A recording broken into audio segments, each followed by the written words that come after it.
Hey guys, Footy Focus Podcast, episode 14. Hello everyone. So we'll go off the top and have a go at one of our mates. So every Roos Port game in Melbourne, he seems to either get married or now he's got a housewarming now. I can't remember the wedding one. No, Did it coincide? Port won that match too. Was it us and you guys? Yeah, it was us and you guys. That day was the wedding. Oh, So right. But did we lose? We must have lost. So. yes, we won't blame the girl Pika. Yeah, Port won that match. So hopefully, That's why I've erased it out.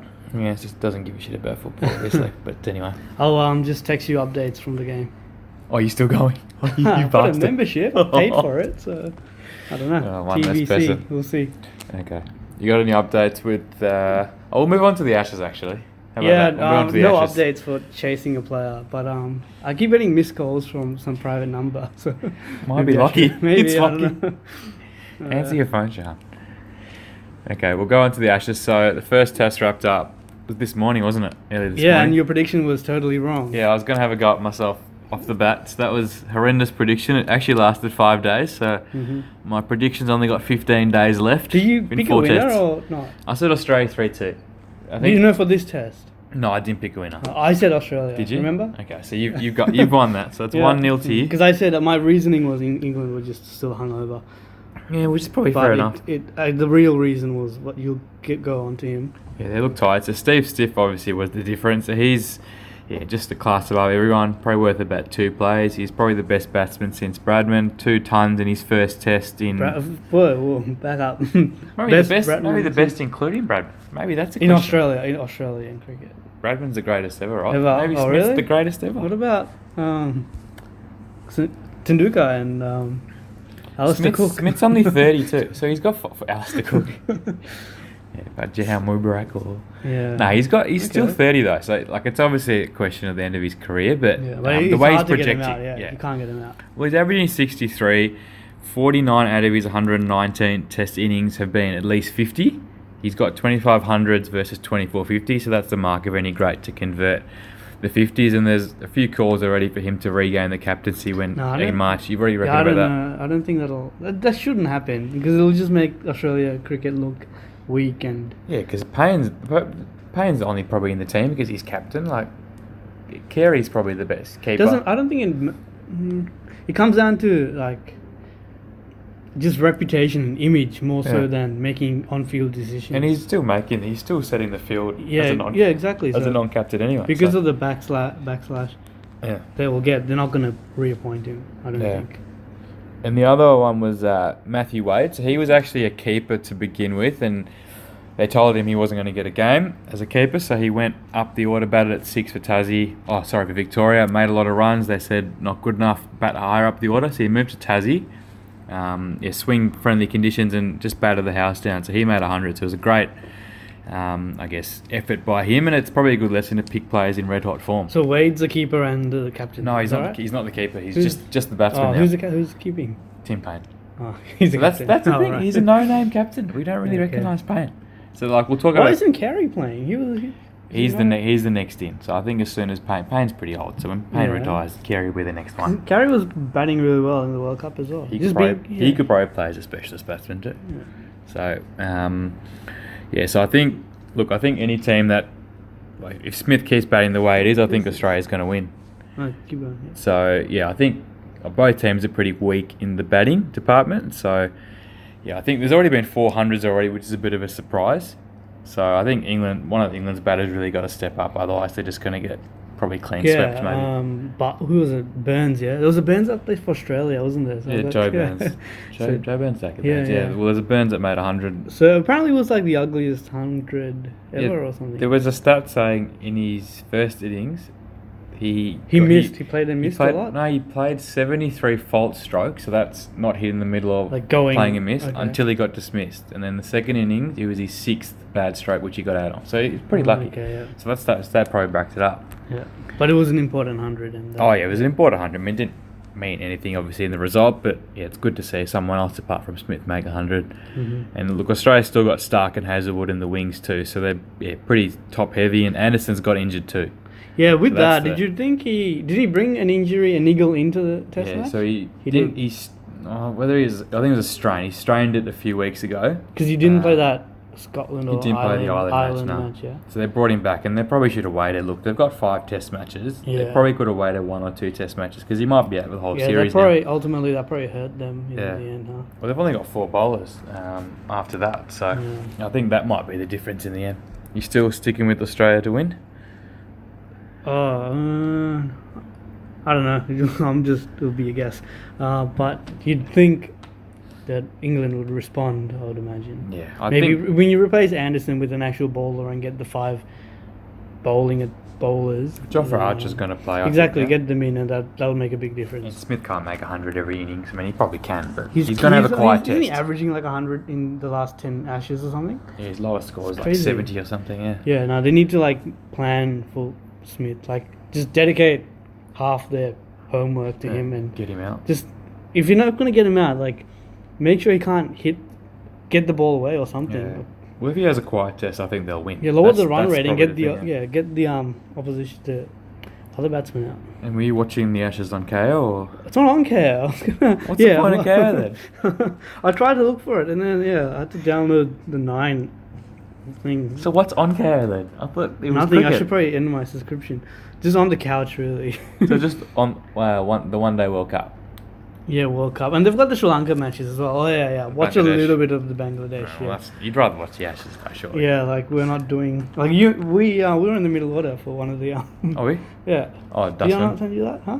Yeah, it was Shahan and Shanaka in the middle order. I didn't see that part of it. I thought it was me. Okay. Yeah, I'll send you the screenshot. I sent it to someone. What's Shahan's last name? Silva. I don't know. Silva. Okay. Is it? I don't know. I know Dustin Shanaka. Oh, okay. I don't know the Shahan Yeah, because they had the first name, so it was pretty funny. Okay. But yeah, take some of that sponsored, the non-sponsorship endorsements from KO for not showing the Ashes. Yeah, Paul. All right, we'll go on to this a bit? the main topic, injuries in the AFL, which you've been promising for a few weeks. There was a good article which you read and did a bit of research on. Yeah, Mike McGaughan. He's a reporter for the AFL website, and he's a pretty good one too. So keep it up, nerdish. Mark. Yeah. So the AFL, they do an annual injury report, and this is for last year, so it came out recently, and in that it concluded that players missed 16% more matches through injury in 2018 than 2017. Yeah. So matches missed last year is 163.5, so that's sort of calculated by averages, like a team having 40 players per list and whatever. So so the closest year to that in the last 20 years have been 2013 with 158. So you can see it's really increased. It's a big difference. Yeah. So AFL's got a bit of a problem, and it's led by hamstring strains. So they're the number one cause for players. So that's the most common reason why players are missing games. Well, that's what I mean. The soft tissue injuries have nearly ruined the Pies season. They're pretty much playing quarter of a B team.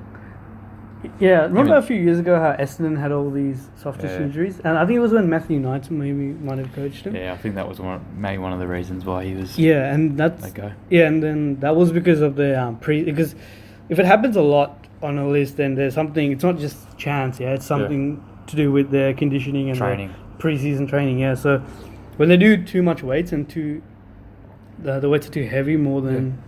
Are you going to go into that later? Or? No, go for it. Yeah, and it just, that's what the body does. You're more powerful, you're more explosive, so you're more prone to like pulling a hamstring or a calf or something. So, so 25 games missed through hamstring injuries compared to 18.87 last year. So there were also high increases in concussions, up 2.35 from 1.46. So that's 74 concussions in 2018 as opposed to 63 in 2017. 3 or 4 around, Yeah, so maybe this one, it sort of depends how you look at it, because maybe players are just getting noticed for getting concussed more than... Good point. They're getting diagnosed, Yeah, exactly. And then they're coming off the ground and you're aware of it, whereas back in the day, like 10 to 15 years ago, you might have gotten concussed, but just play on, whatever. Maynard was the one that pointed out Roughhead's concussion the other week, wasn't he? And I didn't see that. yeah, he's the one that alerted the trainers. Okay, yeah, anyway. exactly. So that would have happened so many times. Adductor strains, quadricep strains, meniscus injuries. I'm not reading. Yeah. Lateral medial Medical ligament, terms. and Achilles. So these are all sort of All lower gone up, yeah. leg, lower body ones, which is pretty obvious, and they've all gone up a little bit. So, so I guess the injury report, it sort of reflects that statistics reflected an ongoing conservative management approach towards concussion as well. Yeah, 100%. They've got that test they do now, the 20-minute test, don't they? So yeah, so if it's you pretty get comprehensive, isn't it? Yeah, so you have to. So do you want to explain it? Do you know? I don't know the exact questions, but I know that it's not. Not the questions, but the process. Well, they take them off. If there's any sign of 20 concussion, minutes, it's like and a then 15 to 20 minute They can't test. go on until Yeah, exactly. after, They can't- regardless if they're concussed or if they're not. They want to make sure there's no side effects straight away. So that's pretty foolproof, I would have thought. And a lot of those players, when they're off, they don't come back on. So Yeah. Another foot injuries are also another one that have increased. So the plantar fascia, that's that sort of arch under your foot. So that's it's one of the most recurrent injuries as well. So it's increased, and the reason for that is sort of the surfaces as well. So new playing surfaces and maybe even the amount of training they do as well sort of impacts that. So yeah, like, do you have anything to add? yeah, well, the Optus Stadium, David King That's actually been criticised. David King actually nicknamed it the Syndesmosis Stadium Oh, or something. really? Because a lot of the West Coast players are getting injured. The WA side's actually refusing to train on it at the moment, so they're training somewhere else. And it might get to a stage where they even boycott playing. They're not 'cause training there. They're not training there. So it's been a huge issue for them probably the last 12 days. I mean, they still won a flag last year, but a lot of them are injured. Barras had an injury like that. I think Venables is out for the rest of the year because of an issue with they the want a Suns. premiership. Maybe that's an advantage. Yeah, exactly. We keep it like that. Keep it like that. But yeah, it's in the Syndesmosis Stadium. So I wanted just a little bit of discussion about injuries and why it's increased. So these nerds can pull out all statistics and stuff like that. Mark McGowan's not a nerd. He's not. He's a good guy. Yeah, he actually. He's got a good trends podcast though. Yeah, I'll listen I to think that he's a nerd in a sometimes. good way. He's a nerd in a good way. It's a compliment. And he asked Brad Scott that question that got him fired up and maybe ultimately Was it sacked. him, So was he? thank Okay. you, Mark. So the rotations, do you think that has any is having an adverse effect on injuries? Yeah, I think the reduction probably definitely has because there's less rotations and you're obviously on the ground for more strain, on the body. So I think the AFL tried to help, but they reduced it. I think gradually, didn't they? They didn't move it from one. Yeah, they went from unlimited 120 to. It was unlimited 90. at one stage. Yeah, it was unlimited. So they've done the gradual thing, but I think that's definitely a reason. You reckon the same? Yeah, I reckon this. Yeah, definitely. That and also, I was going to say, just some training loads as well. Yeah. So clubs, they're pretty strict on how much you can and can't run and stuff like that. So It's only really a main session a week, isn't it? The rest of it's really recovery or skills, maybe. Yeah. All the running's done in pre-season as well. So depending on what clubs do in their pre-season can also impact sort of what happens. So pretty much recovery. And also, like we were talking before, the weights program. So if a club is getting a lot of soft tissue injuries, then you've got to look at that. Reasons why. And what about injury-prone players? Do you think some people's body just aren't up to it? So that Bennell was a huge case. He did his calf 15, 16 times, but I think they found it was like a nerve issue. So they think they've solved it. But definitely. I read that too. So he's 26, so maybe he can get another opportunity. Yeah, I mean, North probably got to play, but Hamish Hartlett's really injury prone. Yeah, we've got Taylor Garner. He's probably out one. Every club has at least one or two. Yeah. Nakaya Cockatoo as well. So it's sort of ruins careers. So what more? Anything else out on injuries? I think. Well, the interchange cap. Do you reckon what should it stay at? You think it should go up maybe to help with this?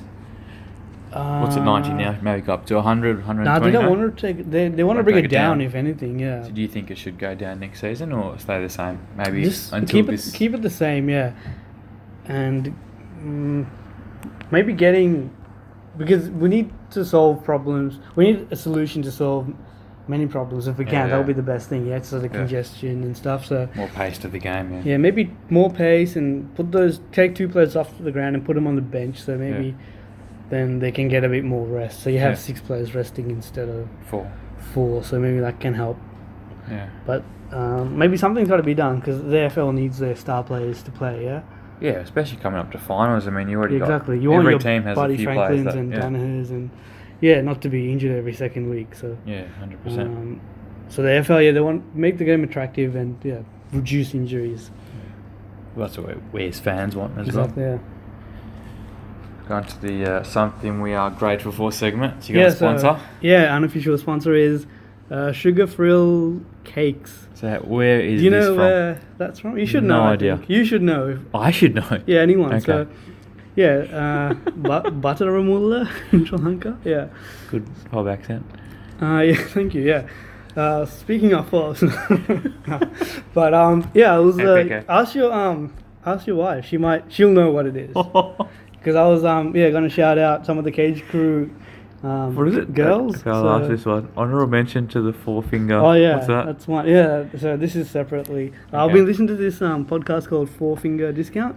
Okay. What's that, Footy? Nah, it's Simpsons. Oh, Simpsons. Yeah, so it's 2 guys from Geelong. They review every episode of The Simpsons. Oh wow. They go in depth. Yeah, it's better than our structure. Okay. And it goes No Simpsons episode goes for 23 minutes or whatever. How long's the thing? The review goes for like 1.5 hours. So it's like 4 times the length of an episode. Exactly. Yeah. But it's pretty good. So if you're into The Simpsons, check that out.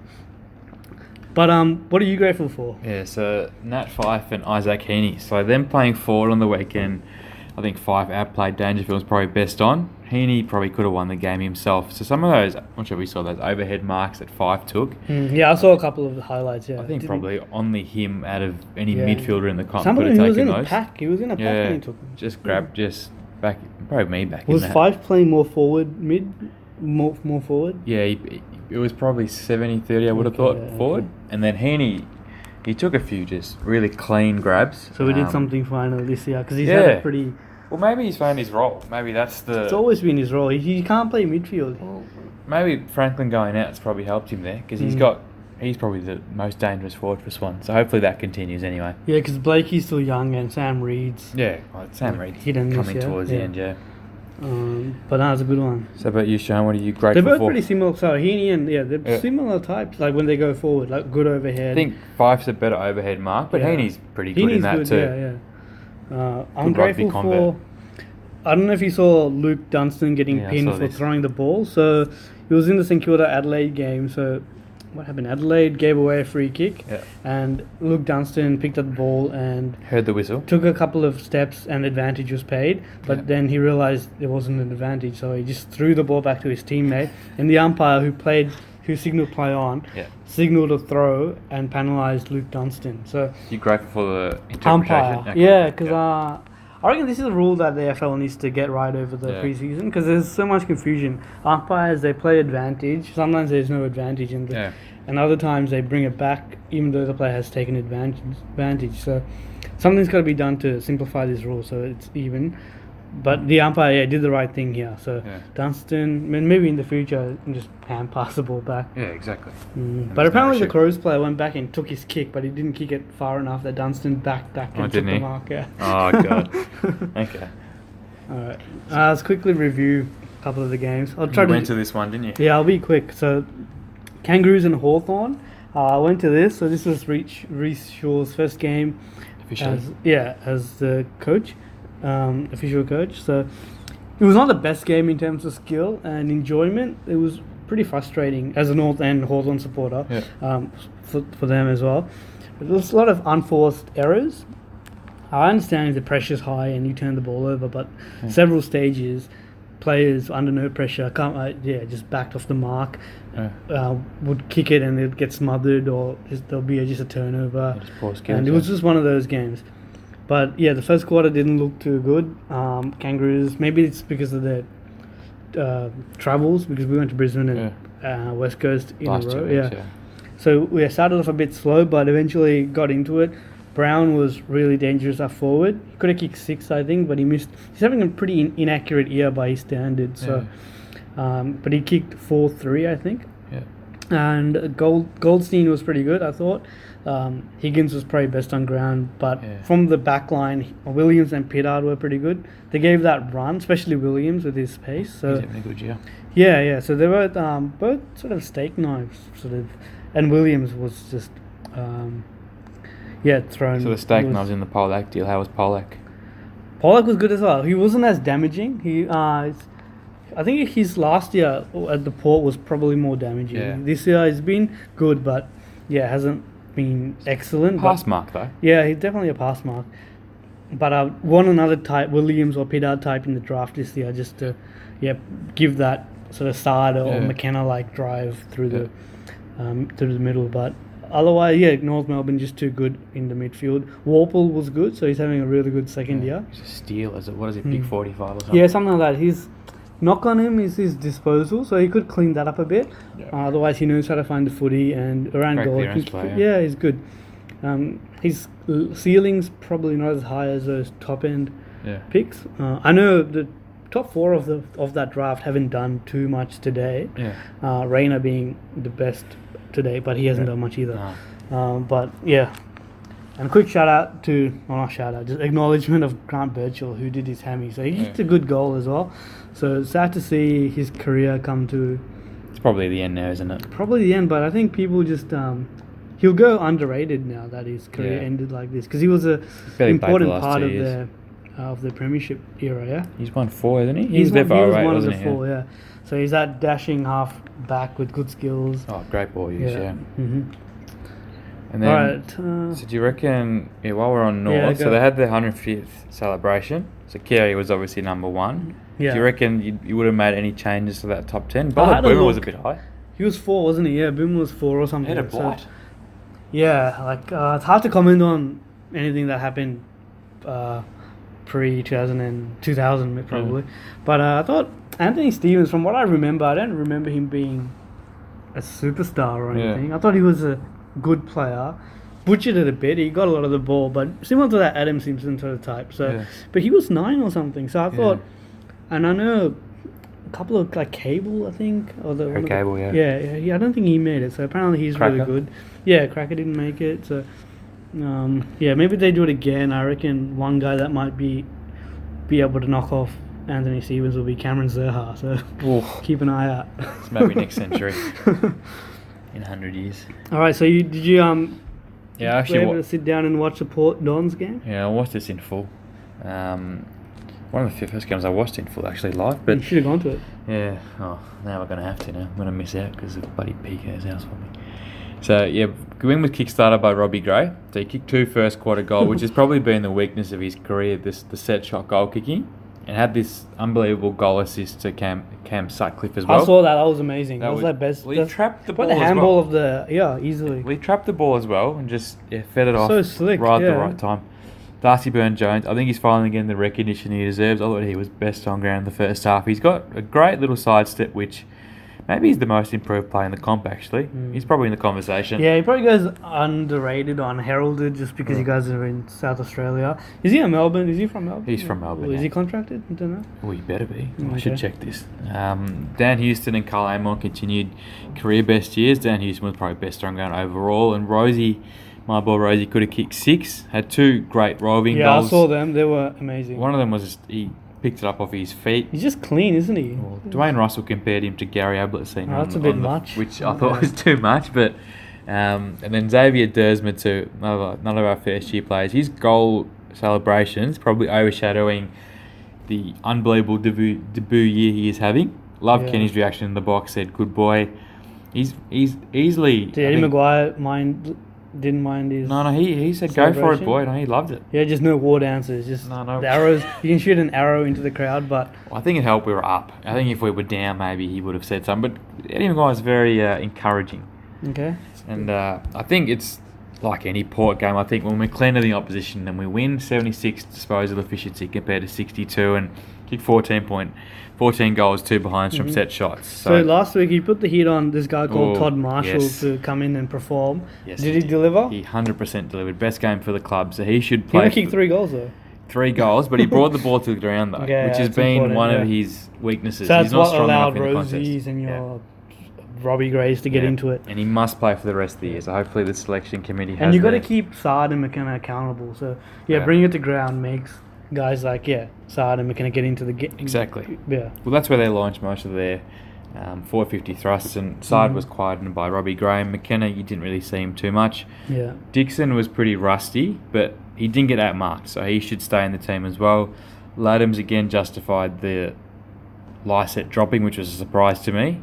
Had 19 touches around the ground. Zach Clark, I don't think he's AFL standard. Nah, but he beat Goldstein a couple of weeks ago, so I don't know. Zach Clark? Yeah, you had the better of him. That's how they won. Okay, I don't rate him. Yeah, no one does. Yeah. Apparently he missed the ball when he was running past it or something. Anyway, I think we've had enough about that. Any word on the Dons? Do you reckon they're going to make finals? They'll still play finals. I think it's between Crows and Port for that 8th spot. Could they win a final? Maybe not. Depends who, Well, it depends. It really depends, I reckon, if Hurley, Hooley and Bellchambers return. Especially Hurley. Hurley and Bellchambers. Without Bellchambers, they just have no ruck set up. Okay.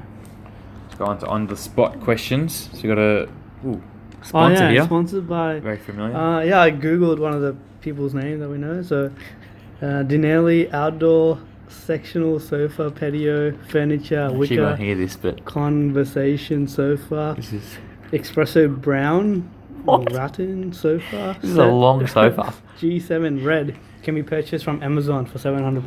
Oh, that's good. So, first question's for you. So, are you happy with the Rhyce Shaw appointment? I'm not unhappy. He's done a lot to change the mood and the culture and even the game plan around the place in literally a week after Brad left. So, and he was able to beat Clarkson this week, which is always good. So leading up to the game, Gary Lyon and people were saying, "Oh, we'll see how he goes against Clarko." Blah blah blah. So he beat Clarko after being on the back foot at quarter time.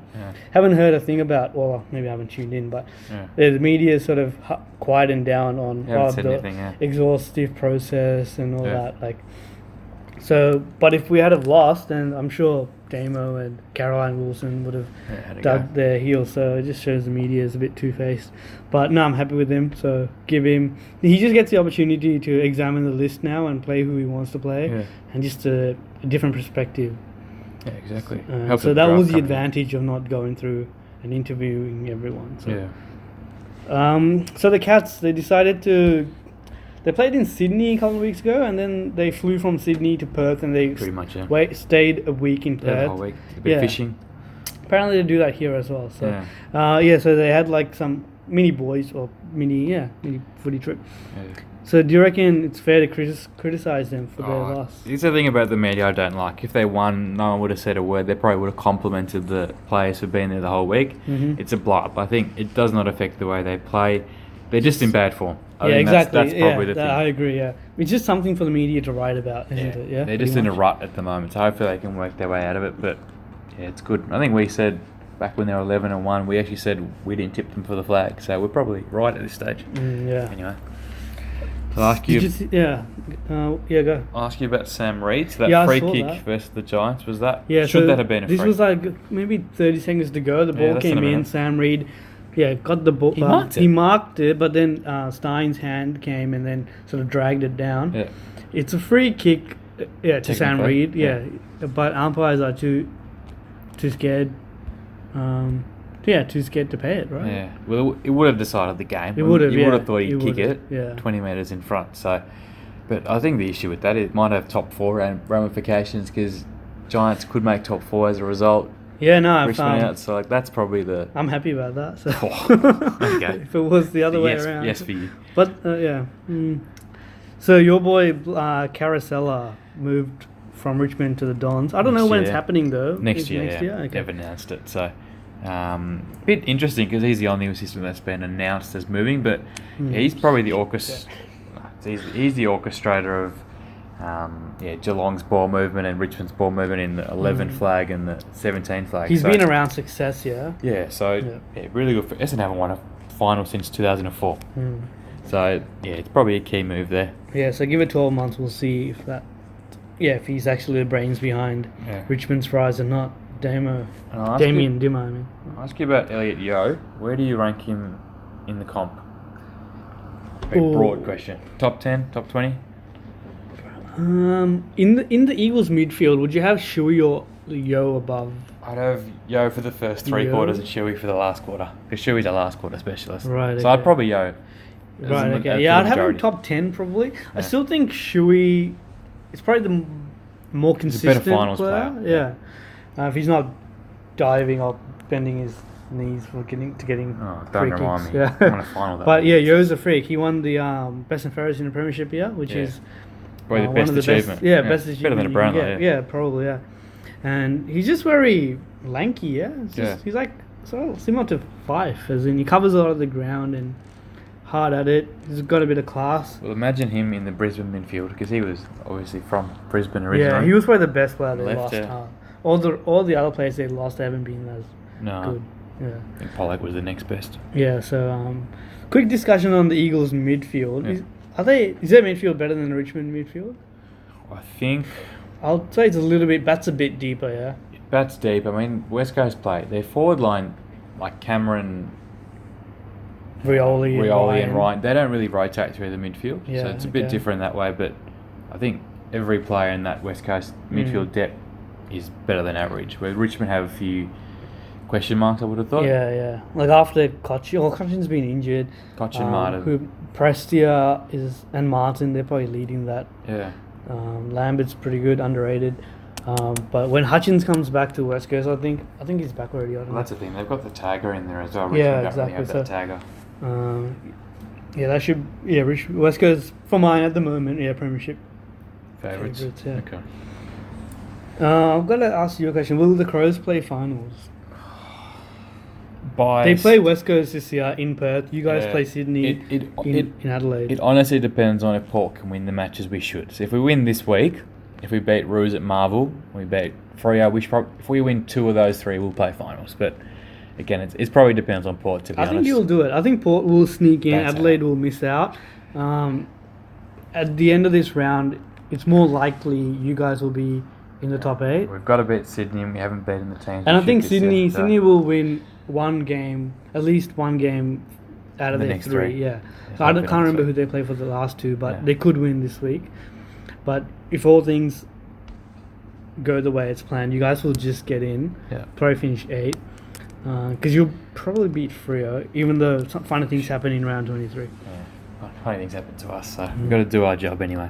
I have another question for you. Daniher, he was seen, I think he had coffee with Tom Harley or someone. Yeah. Yeah, Harley, yeah. So do you think Sydney should pursue him and Essendon should trade him out? I think the first part of the question, I think they're already trying. But they said it was just the friends catching up or something. Yeah, well, no one knew Franklin was going to Sydney. I think this wasn't a public catch-up. It was someone spotted them. Right, okay. So I think we've seen now what the plan A is to replace Franklin when he's gone. So it'd be a pretty good addition, I would have thought. Yeah, it would. Fit, anyway. Yeah, he's getting a lot of money for not playing. $900K, I think Lloyd was unhappy if he had left.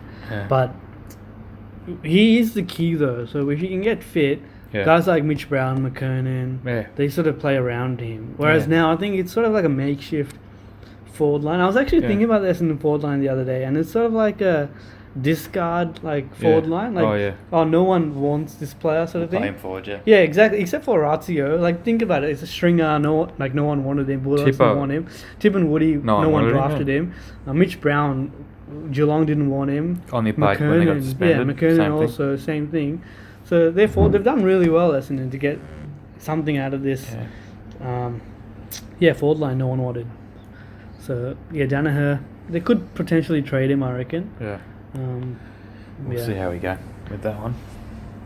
Do you have anything to say about Melbourne? Yeah, so that's the hot take this week. So I think call for a few coach sackings. You had a go at me, which is probably fair enough. I think I've called for 3 coach sackings so far, so we won't do that. But look, I think Dees' overhaul of the list is much needed. They've had the worst drop I can probably remember since following football. Prelim finalists. Fremantle had a big one a few years ago, if you remember. I think they were from grand final, or top of the ladder. Top of the ladder. And they got maybe straight sets, and then they were bottom yeah. 4, yeah. But yeah, Demons is... Well, they're second. They're fourth second in bottom. Grace. They're actually below Carlton, and Carlton have lost their coach. So the ball use is probably the issue at the moment. Just to watching their games is just it's hard to watch. Is to it be their honest. spine? Well, their spine. I mean, from last year, no Hogan, Lever and May. I think will be good next year. I don't think the back half's an issue next year. Yeah, I mean, this year it's an issue because May hasn't had a pre-season. Lever's come back from injury, so his confidence isn't as good. But their forward line, I think they need a key forward. So McDonald's, I think, best suited as a second option. Clearly hasn't had the year he probably should have. Wiedemann as a third option would be pretty good too. So it just pushes them back a bit like Essendon with Daniher. You get Hooker. Wiedemann's injured as well at the moment. Yeah, exactly. So I think their midfield as well. I think Oliver and Winey are probably the only untouchables. Put Brayshaw on the trading block. I think they've said they're not, which is, I think, a bit silly. You got to listen to your offers for Brayshaw at least. I mean, Tom Langdon and Brad Hill, who you're Langdon's boy. You've mentioned Langdon a bit in this podcast. They're having great years, and they're both reported to come back to Melbourne. Yeah, so you'd look at him. You definitely look at him, and you can put that first pick or pick 2 or whatever on the trade table. Yeah, exactly. Well, they don't need pick 2. I mean, you need some pace and some skill in that midfield. So Langdon and Hill will be perfect for that. John Lewis is retiring, obviously. Jones is probably going to get a farewell year next year, which is fair enough. But he should be playing midfield as well. I think Neville Jett has been really missed this season too. He's pretty underrated, I think. Yeah, definitely. Yeah. And then Petrarca needs to go to another level too. He's pick 2, I think, and he's got the goalie-like characteristics, but just hasn't lived up to it. So if he takes another step, I think their forward line becomes probably reasonable. Petrarca really should be playing as a midfielder. So you add him into the midfield, get a speedy winger like a Langdon or a Hill.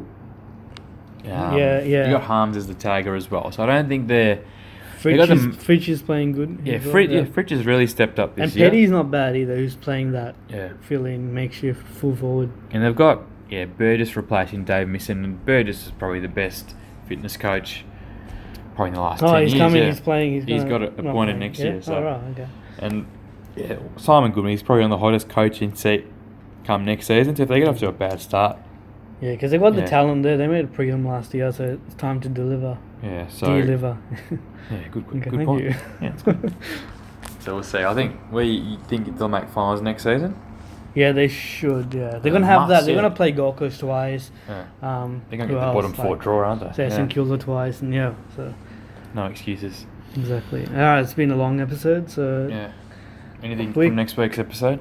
Yeah, we might name a couple of All Australians or those that sort of going under the radar, and maybe review, maybe do the Kangaroos Port games again. Geelong, I'll get a good look at Geelong, so I might cover them a bit. Okay. All right, thanks for listening. See you next week.